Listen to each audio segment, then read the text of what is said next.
Hi out there to all my battle droids, it's Trailblazer. So here I am with another BattleTech video. What I wanted to talk about with you today is the question of how do you maneuver units within a lance? How do you move mechs on the battlefield? What are some fundamental principles of that? And especially, when do you concentrate your forces? When do you not concentrate your forces?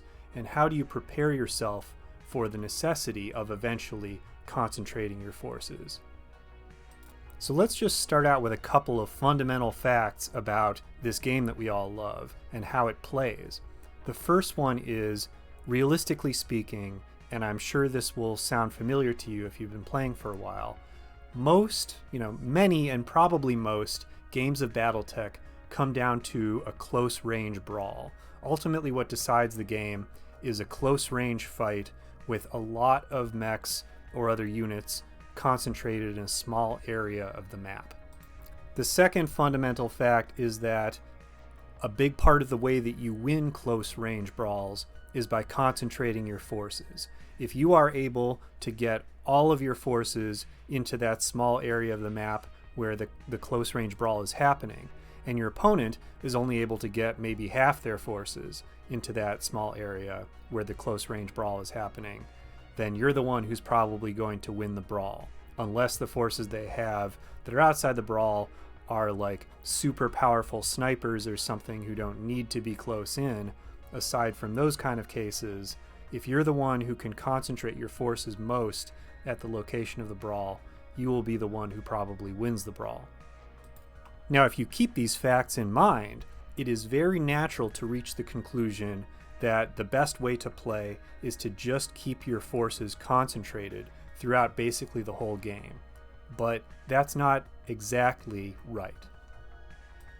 Because we need to pay attention to a third fundamental fact about BattleTech, which is if you keep your forces concentrated, that can lead to missed opportunities, right? Because sometimes you can get into a situation where if you send one or two of your units off on a mission, let's say your opponent doesn't keep their forces concentrated and one of their units is off by itself, well, if you can send one or two of your fast units out to attack that unit, then potentially you can destroy it and gain a large advantage in the game. Or perhaps you can find yourself in a situation where you can flank your opponent and get around to their rear and make rear attacks against them, but not all of your units are fast enough to do this. So in order to execute the flanking maneuver, you need to peel off your fast units away from your slow units.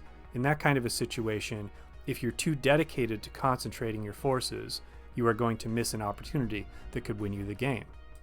So these fundamental facts bring us to a fundamental question about BattleTech. When should you concentrate your forces, and when should you peel units off? And how should you prepare potentially to concentrate your forces again after sending out your units on missions? Now, my thinking about this question centers around what I think of as the idea of a home base unit for your lance. So take a look here. We have a pretty typical balanced lance. There's an awesome for long-range sniping, a slow mech with heavy armor. There's a Thunderbolt for brawling, right? A relatively slow mech, but a little bit faster than the awesome, with a lot of short-range firepower and plenty of armor. There's a Wolverine, a cavalry mech, which is capable of jumping, getting behind enemy units, backstabbing them. And there's a Locust, which is a little scout mech that is capable of fast movement, backstabbing also, but not very effective backstabbing, and doesn't have much defense. Now, to think about maneuvering with this lance the way I like to think about it, the first thing you want to do is look at this lance and see which of the units in it is going to be what I call your home base unit. This is the unit that you think of as the center of gravity for the lance. Where is the lance going to concentrate to if you need to concentrate your forces? That's the idea of the home base unit. So a nice thing about this standard balanced lance is that it's very clear which of the mechs you should pick as your home base. The awesome is much slower than the other mechs, so if you decide, I want to concentrate my forces at the location of the Wolverine, well, the Awesome isn't going to do a very good job of getting to where the Wolverine is at. Whereas if you say, I want to concentrate my forces at the location of the Awesome, the Wolverine can do a great job of quickly getting to where the Awesome is at. Additionally, the Awesome has long-range firepower, so it's going to be fighting enemies at a distance, which can be important for a home base unit. And it's pretty tough, and you've invested a lot of, if you're playing for battle value, you've invested a lot of your Lance's battle value in this home base unit. So it's important to you that the Awesome survives. I mean, just looking at this Lance, if you were thinking, which of the mechs from this Lance can you not afford to lose, it's probably the Awesome. So that's a sign that it should be chosen as your home base unit. Basically, you should think about where is your enemy going to be trying to concentrate their forces most likely. And of course, the thing they would benefit the most by killing with concentrated forces is the Awesome. Additionally, because the Awesome is a long-range unit, concentrating forces near the Awesome is a relatively good way to destroy it. You want to destroy a long-range unit with close-range units that you concentrate at it. So first of all, as I said, your enemy is going to want to concentrate their forces at the location of the Awesome. And second, as I observed before, it's going to be easier for you to concentrate your forces at the location of the Awesome, as opposed to trying to get the Awesome to move to the location of your other mechs. Now, as I said before, you don't necessarily want to always keep your forces concentrated around your home base. So then the question is, well, how far can your other mechs range away from your home base? The answer is it depends. Well, what does it depend on? It depends on how close are your enemy's forces to the home base mech. Now, this is where you want to start thinking about matchups. So suppose, for example, that your opponent has a Grasshopper, right? That's a mech that's a big danger to the Awesome because the Grasshopper can get within, close range of the Awesome, under the minimum range of its PPCs, and hit it real hard with the Grasshopper's medium lasers. So you got to think, well, my home base isn't strong enough to decisively win against the Grasshopper by itself. It's going to need help. So you need to think, well, my other mechs need to be close enough to the Awesome so that I can concentrate enough force at my home base, at the location of the Awesome, to decisively beat the Grasshopper if I need to, if the Grasshopper starts to approach the Awesome. So the natural thing for me to think in this situation is, well, my Thunderbolt is a match for the Grasshopper at close range.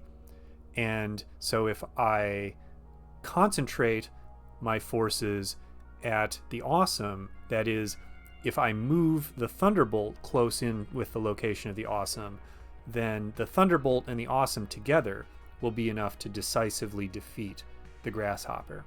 So the principle then should be, I can send my Thunderbolt out away from the Awesome, but I don't send it far enough that it can't get back to the Awesome more quickly than the Grasshopper can get to the Awesome, or at least equally quickly. The principle, in other words, is if I think the Thunderbolt is my best counter for the Grasshopper, or if I think the Thunderbolt is what I need in addition to my home base to decisively defeat the Grasshopper, well then the Thunderbolt needs to be in a position to win a race back to my home base if it's racing against the Grasshopper. So it shouldn't be so far away from the home base that it can't get back to the home base at least as quickly as the Grasshopper can get there. Now maybe my opponent also has a Firestarter on the board that's a little farther away from the Awesome than my enemy's Grasshopper is, right? So the Firestarter is a pretty tough, hard-hitting light mech, so I might decide that I need my Wolverine in addition to the Thunderbolt if I want to take on both the Grasshopper and the Firestarter at close range. Now the Wolverine is a little slower than the Firestarter. Not much slower, but noticeably slower.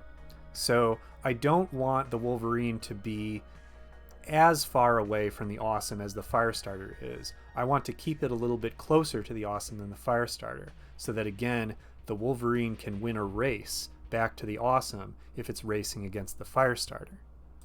But with the board positions that you see here, the Wolverine could still win that race back to the awesome against the Firestarter if it was farther out away from the awesome than the Grasshopper is. So a thing I could do without taking undue risk is move the Wolverine out far enough to try to get into the back arc of the Grasshopper and attack it from the rear. That is not kind of breaking the rule that my units need to stay close enough to my home base that they can race my enemy's units back to the home base. Now, a thing I might decide in a situation like this is that my Locust, which is an extremely low-powered mech with not very good armor, you know, it's a close-range fighter insofar as it's a fighter at all, but it's not going to be a decisive factor in a close-range battle around my home base. So a thing I might decide about the Locust is I don't really need to be able to concentrate the Locust at the location of my home base along with my other mechs.